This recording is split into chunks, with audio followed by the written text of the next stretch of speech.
Hey there guys, what is up? In this video, we are going to show you how to add dates on your Google Task Board. Now, here's the thing. You cannot really add start dates because the start date technically is going to be the date that a specific task is created. For example, let's create a task, so add task and say new task, right?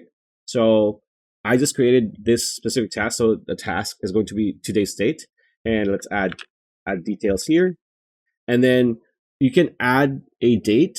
So as you can see here, if I hover my mouse on the first option, it says add date. So click on this and this pop-up calendar will appear. So let's just choose, for example, the 8th.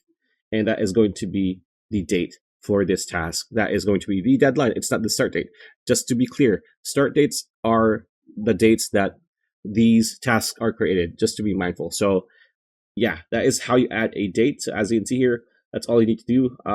And if you want to change a date, all you need to do is click on the specific date, for example, this one, and click on it again.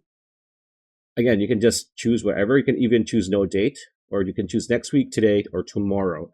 So that is how you go about dates on Google Task Board. Pretty much it. That's a video. Hope you liked it. Like, comment, share, subscribe, ring that bell icon. We'll see you on the next video.